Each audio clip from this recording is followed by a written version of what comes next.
metidos en las raíces hebreas, ¿no? Las raíces hebreas son del cristianismo y no existen las raíces hebreas del cristianismo. Las raíces son hebreas y el cristianismo es otra cosa. Y luego tenemos la otra confusión, donde dentro de las raíces hebreas se conjugan dentro del cristianismo y se convierte en una mezcla. Y ahí es donde se pierde la pureza. ¿La pureza de qué? La pureza del texto en su idioma original. ¿Por qué?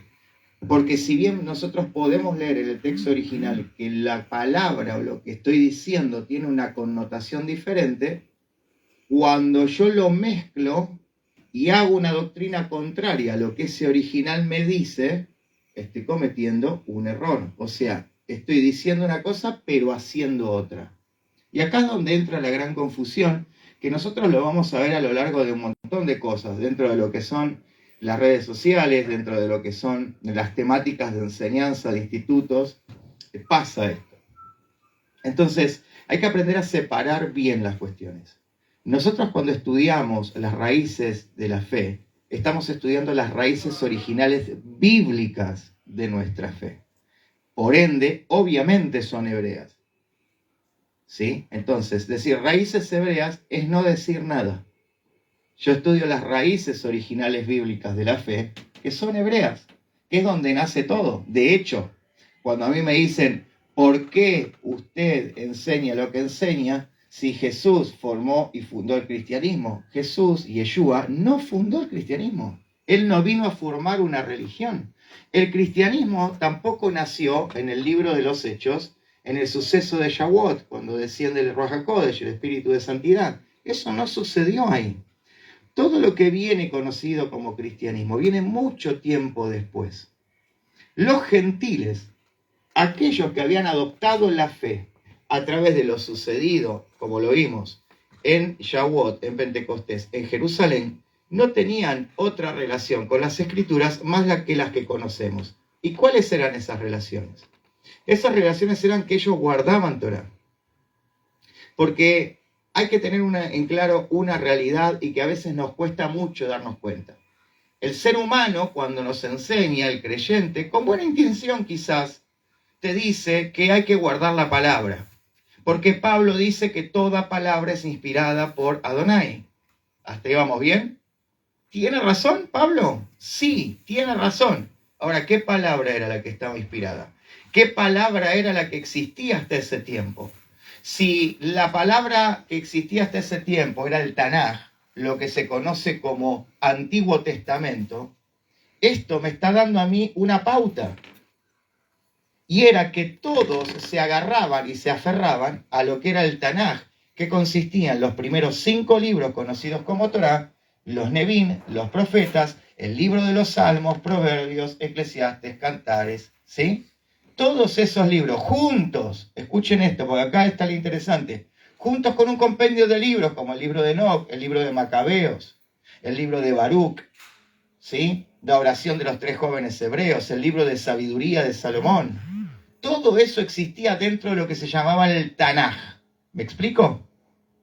Esa era la escritura que existió hasta aquel tiempo. Porque todo lo que conocemos nosotros como Nuevo Testamento, gracias a alguien que vamos a estar viendo en esta noche, que es Marción del Ponto, el responsable, ¿no?, de toda esta cuestión del Antiguo y Nuevo, hasta ese tiempo lo que se conoce como Nuevo Testamento no se había escrito. Nosotros tenemos que entender que el Evangelio de Mateo se escribió desde el año 70 después del Mesías.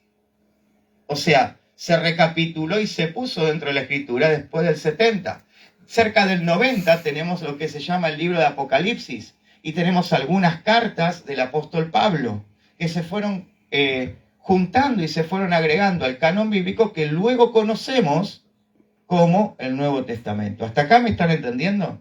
Entonces, ¿por qué digo esto? Porque a veces lo que nos cuesta a nosotros es separar la raíz original de nuestra fe, que se basa justamente en esas escrituras hebreas, que eran las que dice el apóstol Pablo, que tenían que guardar, que tenían que creer y a las cuales tenían que aplicar conforme a esas palabras de la actitud para llevar adelante tanto su oficio, porque también vamos a descubrir hoy que la palabra ministerio no es lo que en realidad dice el original, sino que habla de oficio, no de ministerio como lo conocemos. Todo ese oficio, toda esa tarea que nosotros deberíamos tener en el cuerpo congregacional, tiene que estar adaptada ¿a qué? ¿A qué escritura estaba adaptada? Lo dijimos recién, al Tanaj. No estaba adaptada al Nuevo Testamento. ¿Se entendió hasta acá? Igual van a poder preguntar y vamos a responder todo. Todo. Les cuento todo. Si quieren saber de mí, también les cuento. Entonces, eso es lo que yo tengo que aprender a entender primero. Cuando yo aprendo a entender eso primero, otra cosa que tengo que hacer es sacarme lo occidental de la cabeza. Porque vos no podés pensar algo que tiene que ver con el hebreo con una mentalidad occidental, porque no lo vas a entender. Miren qué simple, siempre dije lo mismo. A mí me llama la atención. La palabra emuná, el otro día creo que lo discutíamos en un vivo de Matías, que está acá con nosotros.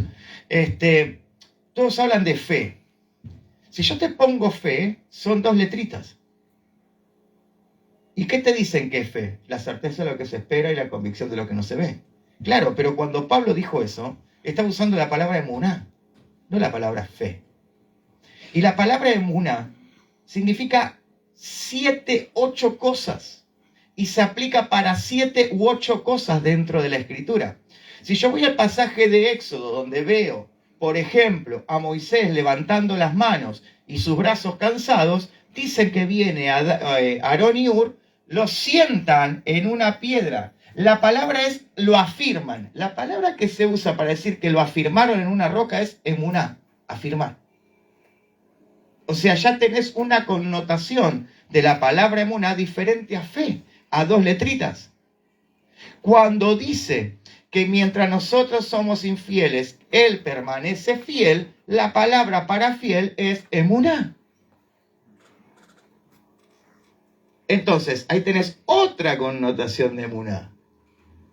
Cuando dice que Abraham le creyó a Dios y le fue contado por justicia, cuando dice creyó, dice que él fue fiel a Dios y le fue contado por justicia.